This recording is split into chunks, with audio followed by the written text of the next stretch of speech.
नमस्कार। कैसे हैं आप लोग? मेरे ख्याल से अच्छे होंगे। अपनी पढ़ाई लिखाई खूब अच्छे से कर रहे होंगे। एक अनिश्चितता का दौर चल रहा है। यूपीपीसीएस 2024 का रिजल्ट जब से आया है तब से दिमाग में यही बात चल रही है कि सेब कट ऑफ क्या होगा। और आरओ का एग्जाम है, अगला प्रमुख एग्जाम है। पीसीएस का एग्जाम भी लोगों को देना है। तो आरओ के एग्जाम में ऐसा क्या करें कि निश्चित तौर पर कह सकें कि पास हो जाए। इसके पहले भी मैंने वीडियोस बनाए हैं। कुछ लोगों का ये भी मानना है कि मैं इस पे बहुत सारे वीडियोस बनाने लगा हूँ। आप लोगों की डिमांड होती है और मेरा भी मन करता है, तो हम ऐसे वीडियोस बनाते हैं। और जिसके उपयोगी हो वो लोग देखें, और जिसके लिए उपयोगी ना हो वो लोग ना देखें। देखिए, एक बात तो ये निश्चित हो गई है कि हर हाल में एक चीज आपको करना पड़ेगा कि अब स्कोर आप जो लेके पहले चल रहे थे उससे 10% इंक्रीज करना पड़ेगा, क्योंकि 10% से ज्यादा क्वेश्चंस इनके गलत हो रहे हैं। तो आप जब 10% इंक्रीज करके चलेंगे, जैसे इस बार भी पीसीएस में उन लोगों का हो गया है जिनके 90 से ऊपर थे, लेकिन ऐसे लोग बहुत कम थे जिनके 90 से ऊपर थे। क्वेश्चंस की बात मैं कर रहा हूं। तो 10% अगर स्कोर आप इंक्रीज करके चल रहे हैं, तो 10% इंक्रीज करने की बात कहना बड़ा आसान है, बहुत आसान है। आप भी कह सकते हैं हमसे, हम आपसे कह सकते हैं, लेकिन इसको इंक्रीज किया कैसे जाए ये एक बहुत बड़ा चैलेंज है।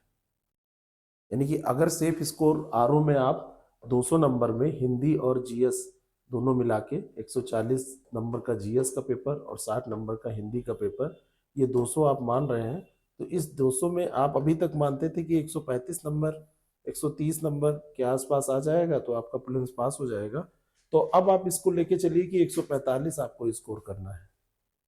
हिंदी में 55 प्लस का अगर टारगेट रख रहे हैं, तो यहाँ पर भी आप 90 का टारगेट रखें, 90 के ऊपर का टारगेट रखिए। तो ये तो कहना तो बहुत आसान है कि आप बता दिए, बड़े बताने आले आ गए, खुद ही क्यों नहीं कर लेते। ये देखो, मुझे करना नहीं है, मुझे जो करना था मैं कर चुका हूँ, ठीक है, और मुझे जो करना है वो मैं कर रहा हूँ।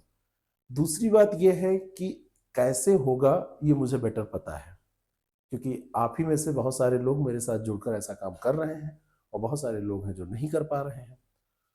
तो इतना बताना तो बड़ा ये आसान है, लेकिन इसकी क्या रणनीति बनाए।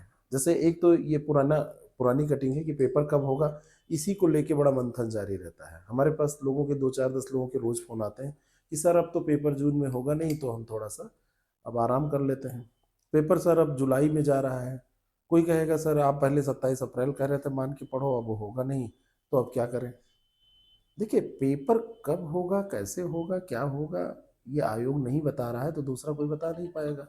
लेकिन एक चीज है कि आप अगर इसको लेके केवल यही रात दिन करते रहेंगे कि पेपर कब होगा, पेपर कब होगा, तो एक चीज जान लीजिए कि ये अफवाहें बहुत सारी फैलती रहती हैं। आपको एक ठोस स्ट्रेटजी पे चलना पड़ेगा। आपको ये मान कर चलना पड़ेगा कि इस समय तक हमारी तैयारी हो जानी चाहिए। तो जैसे आपने मान लिया कि जून में पेपर होगा, ठीक है, पहले भी ये खबरें आई हैं, और देखिए बहुत सारी खबरें आती रहती हैं, लेकिन हमेशा कम समय मान के चलना चाहिए। तो आप ये मान के चलिए कि जून में पेपर हो जाएगा, और जून में भी मैं कहिए कि 1 जून को मान के अगर आप चलेंगे तो ज़्यादा ठीक है मेरे हिसाब से। यही आप ये मत कहिएगा कि नहीं 15 जून को, मैं 1 जून को मान के चल रहा हूँ कि पेपर आपका हो जाएगा। मान लो उसके बाद होता है तो आपको समय मिलेगा ही, ठीक है। तो ये जो हमने कहा कि 10% ज्यादा स्कोर लेके चलने की बात, तो इसको कैसे आप पोस्ट करें कि 10% ज्यादा स्कोर आप लेके आ पाए, ठीक है। पीसीएस में हुआ नहीं है तो और निराशा है। पीसीएस में मेहनत भी की थी, नहीं हो पाया, अब क्या करें। पीसीएस में भी तो हमने पूरा सोचा था कि इतने स्कोर करेंगे, ये करेंगे, वो करेंगे, अब वो नहीं हो पा रहा है, तो अब हम करें तो क्या करें। ये भी लोगों के सामने बहुत बड़ा चैलेंज है। तो पीसीएस में नहीं हुआ, पीसीएस में बहुत सारे लोगों का 78 था, नहीं हुआ। किसी का 79 था, नहीं हुआ। किसी का 84 था, नहीं हुआ। किसी का 85 6 था, नहीं हुआ, ठीक है।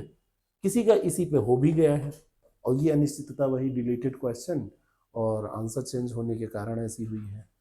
तो इन सारी बातों को अब दरकिनार करके यही है कि नई रणनीति पे आपको काम करना पड़ेगा, और ये स्कोर अगर लाना है तो पूरे सिलेबस को आपको पढ़ना पड़ेगा, और सिलेबस आपका जो पूरा है उस सिलेबस को थोड़ा सा डीपली तैयार करना पड़ेगा।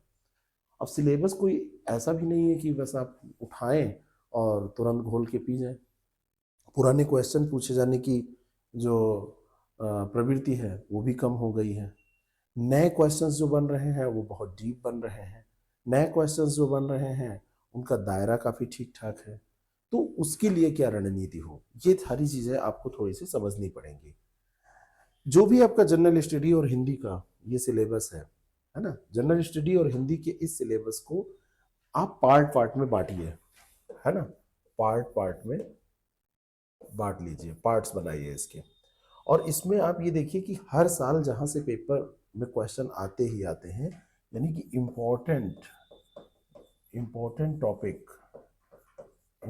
टॉपिक्स ऑफ सिलेबस, इसको आप कवर करिए। ये सबसे अच्छी रणनीति हो सकती है आपके स्कोर को बढ़ाने की।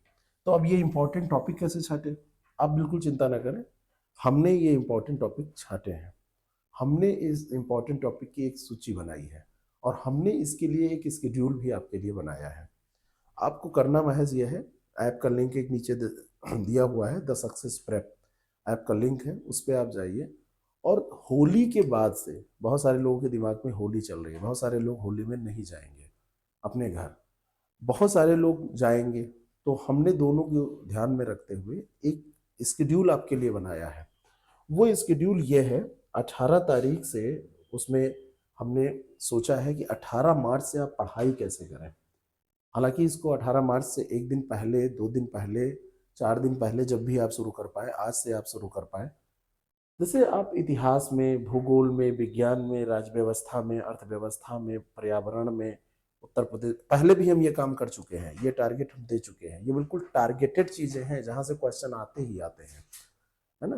तो सारी दिमाग जितना भी आप लगाते हैं कि ये है वो है, सारी चीजें छोड़ के आप बस ये करिए कि इनको जो टॉपिक्स में हमने बांटा है, इन चीजों को पढ़ना और इनके क्वेश्चंस को तैयार करना स्टार्ट कर दीजिए। आप ऐप पर जाइए, ऐप पर आपको इस नाम से उम्मीद 2.0, क्योंकि उम्मीद 1 पहले था, जो पहले का शेड्यूल बना था जब हमने अप्रैल को टारगेट करके तैयारी की थी, और अब दूसरा उम्मीद 2.0 जो है वो हम तैयारी कर इस हिसाब से लेके चल रहे हैं कि हमारा पेपर जून में अगर होगा, अब मान लो जुलाई में होता तो कोई चिंता नहीं है। तो 18 मार्च से शुरू करके इन टॉपिक वाइज पूरे पढ़ाई को आप लेके जा सकते हैं। यहाँ पर आप देखेंगे, ये देखिए, यहाँ पर जब आप आएंगे, ये आपके एग्जाम के हर हाल में पहले ही 26 मई तक ये कंप्लीट हो जा रहा है। पढ़ाई आपकी कंप्लीट हो जाएगी 13 मई को। संडे की छुट्टी भी इसमें है। संडे को इसलिए छुट्टी जरूरी होती है क्योंकि उस दिन आप रिवीजन कर सकें हफ्ते भर की पढ़ाई का, बहुत अच्छे से रिवाइज कर सकें। और इस तरीके से आप हर सब्जेक्ट का, हिंदी भी इसमें शामिल है क्योंकि आरओ में हिंदी के बिना आप पास नहीं कर सकते। तो हिंदी कब पढ़ें, कितना पढ़ें, कैसे करें, और इसका फिर टेस्ट आप दें। आप टेस्ट कहीं से भी दे सकते हैं, हमारे साथ भी दे सकते हैं। अगर आप इसमें, आपको अच्छा लगता है कुछ, हम इसमें डेमो टेस्ट भी आपको दिखा देंगे। 1-2 दिन में डेमो टेस्ट भी उसमें अपलोड हो जाएंगे। तो अगर आपको अच्छा लगता है तो यहाँ से भी कर सकते हैं या कहीं से भी। इन टॉपिक्स को पढ़ के इनके टेस्ट लगातार करते रहें, कंटिन्यू अनवरत टेस्ट करते रहें, है ना।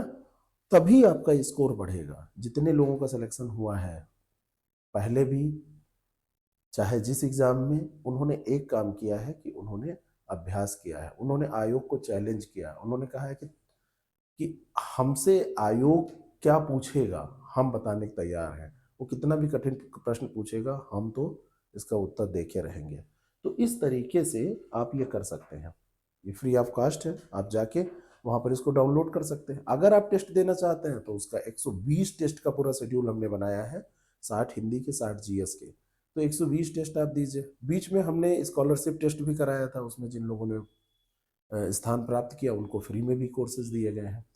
आगे भी टेस्ट कभी हम कराएंगे तो अलग बात है। ये शेड्यूल डाउनलोड करके आप अपनी तैयारी स्टार्ट कर सकते हैं। ये 18 तारीख से स्टार्ट होगा और आप चाहें तो इसको ज्वाइन करके प्रैक्टिस कर सकते हैं।